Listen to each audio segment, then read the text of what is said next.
Welcome to the Travel Agent Podcast. I'm your host, Aylin Blanco. I interview successful industry professionals and share my personal journey to becoming a travel agent.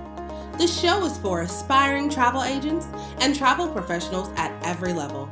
My mission is to uncover the universal keys to thrive in this business. Join me as I take a closer look into the life of a travel agent. Hey, I just wanted to jump in right before the episode and give you a bit of a heads up.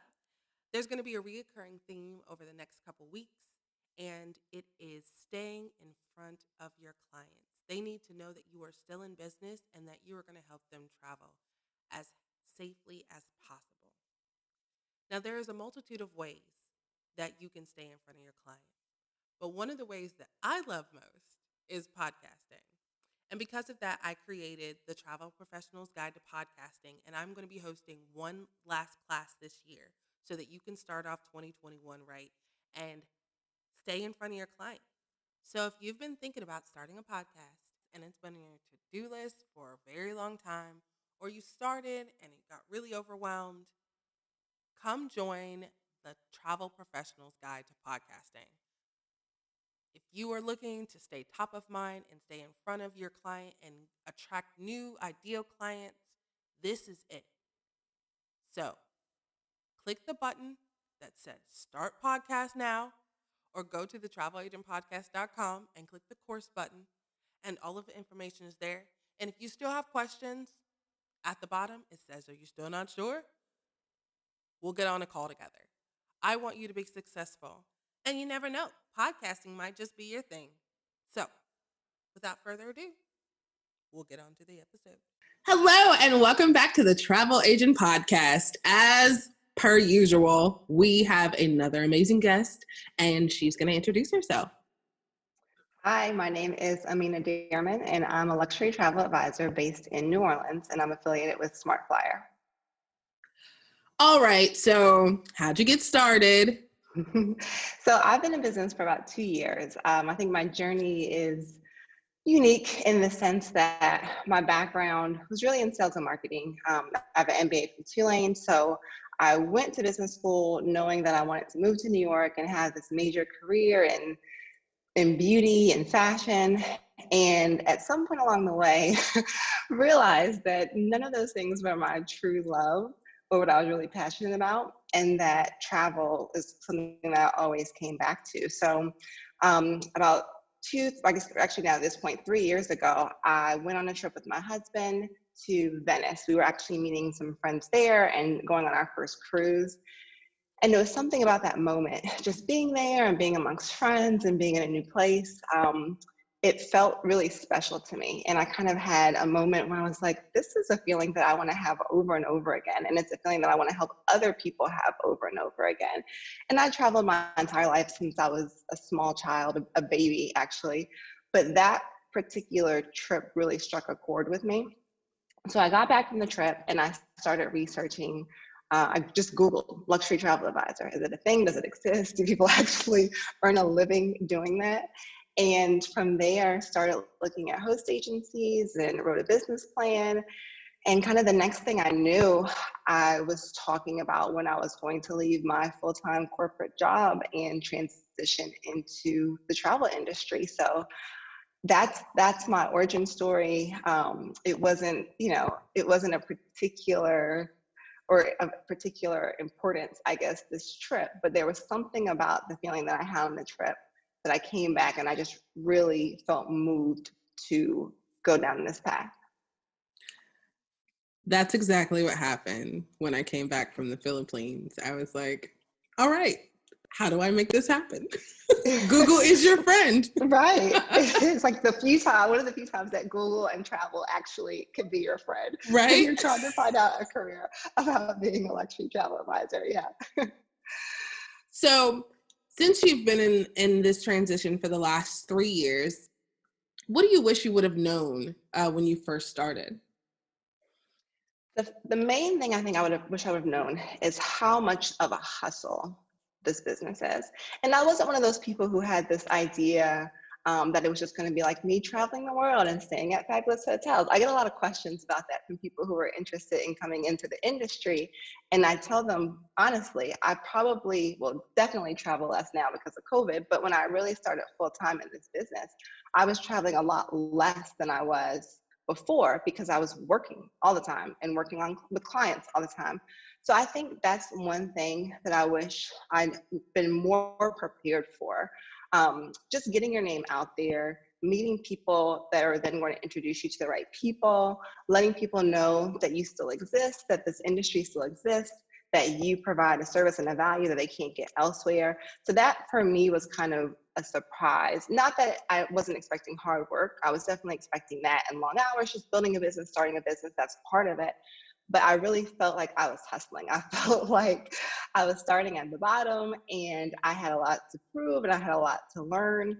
And so I think for me, that was probably the biggest thing. The second biggest thing, the acronyms. There are so many acronyms in this industry that it's mind boggling. Like, I think it's genius that we've been able to come up with all these acronyms. But at the same time, when you start out, I had no idea what an FIT was for months, I don't think. So that also was a little bit of a struggle for me. I'm not gonna lie, I still Google some of the acronyms because it's just too many. They're just too many. So, since like the journey is still fresh in your mind, how did you decide who your ideal client was? There have been a lot of iterations on my ideal client. I think when I started, I was my ideal client. My friends, my friends who travel the way that I travel were my ideal client.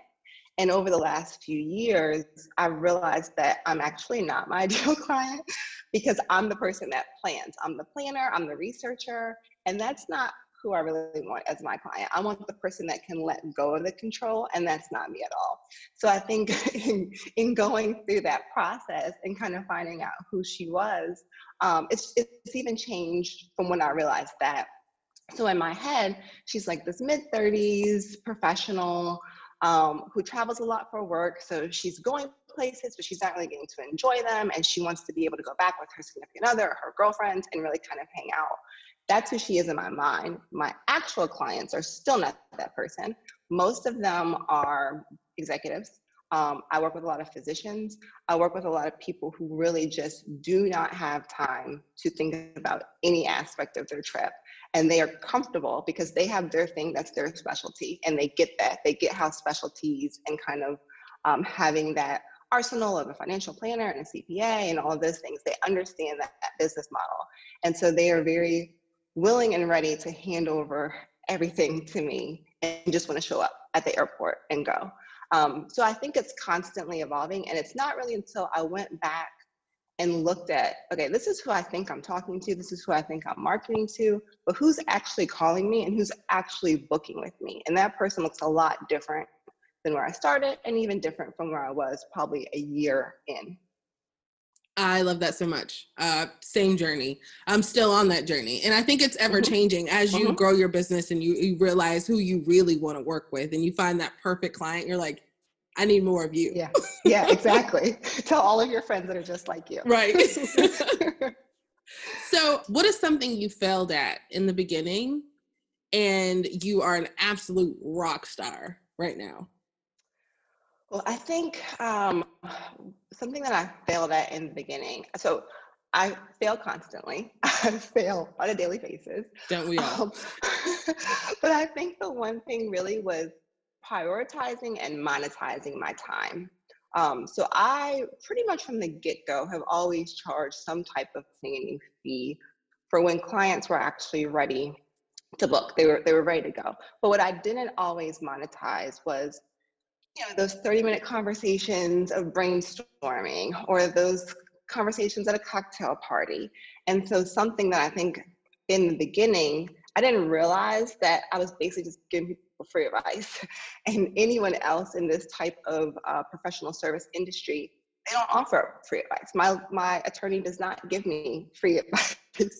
So I think understanding and looking at it kind of from that lens that it's one thing to have like a casual conversation with someone, but it's another thing to really give up a lot of the info that my paying clients were getting. So that's something that I've had to focus on. And then prioritizing my time, figuring out which clients are going to be the most time consuming, figuring out if I want to continue to work with them in the future, figuring out if the return on investment is there for me, and then being able to say, okay, I know I need to spend X amount of time on my social media. I know I need to spend X amount of time on my email list. Like carving out time in my day to actually get that stuff done and not just sitting down and getting into my emails and losing track of time. You sound incredibly organized. So, do you mind telling us, like, is there a system you use, or is it just something that you've decided to prioritize and you just know what you need to do? So I am a person who in life is very organized, to the dismay of my spouse and a lot of people around. It's just who I am.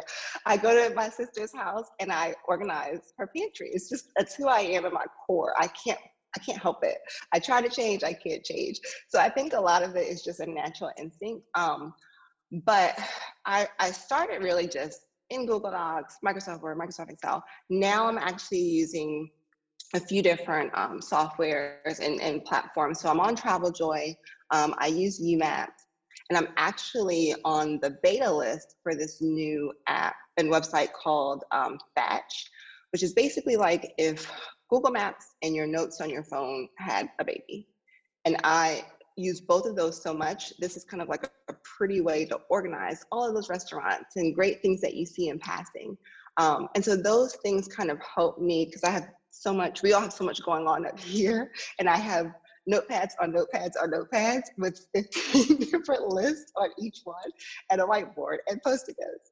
So they kind of help me take it all from here and put it into a definitive place where I can actually find it again when I wake up at 2 o'clock in the morning and freak out that I didn't do something. Oh, I'm telling you, like every time you answer, I'm just like, man, I wish I could find myself there because I'm the least organized person. Like I kind of like organized chaos.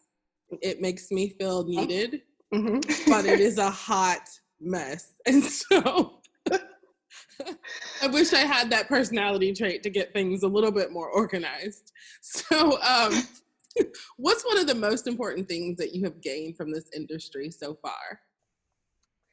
I think I worked in a lot of jobs prior to this, my career prior to this. I would say I was in a bubble a little bit. So, I had teams of people, but ultimately it was just me making decisions, making strategy, and then it kind of funneled down in the organization. And I will say, even as a home-based advisor, I feel like the community in this industry is beyond what I could have imagined. There are two instances that happened today with my Smart Flyer colleagues where someone just looped me in on an email on something that was happening in New Orleans, another one where someone reached out for a recommendation about something. And I haven't met anyone at Smart Flyer in person because I joined in July. So we've had no face-to-face contact. But I think the amount of people that really do follow up, connect, do what they say they're going to do. Make sure that you have, the best restaurant or the best tour guide. That has really been a nice surprise to me. And I kind of thought working from home and being home based, it wouldn't feel like that. But it's been pleasant. It's been a pleasant experience. I've connected with so many people, and people are always able and ready and willing to then connect you to someone else. So that's definitely been a positive. So I'm going to end the interview with my favorite question. Mm-hmm. What do you have going on in your personal life and business that you are super excited about?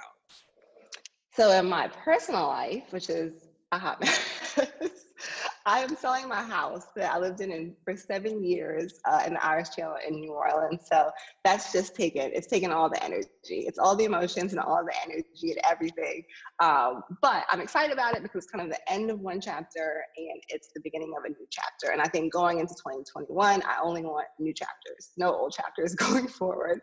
On a business, on the business side, I've gotten a couple of shout outs from bloggers lately that have been really meaningful to me. And I made the Travel and Leisure A-list advisors list this year, which has been really important for me. So personally, I feel like things are starting to pick up.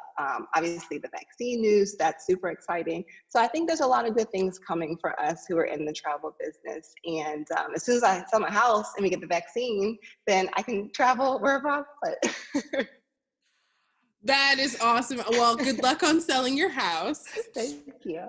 And keep shining, keep being awesome. And I look forward to following up with you later and see how, your new life in 2021 is. So thank you again for coming on the show.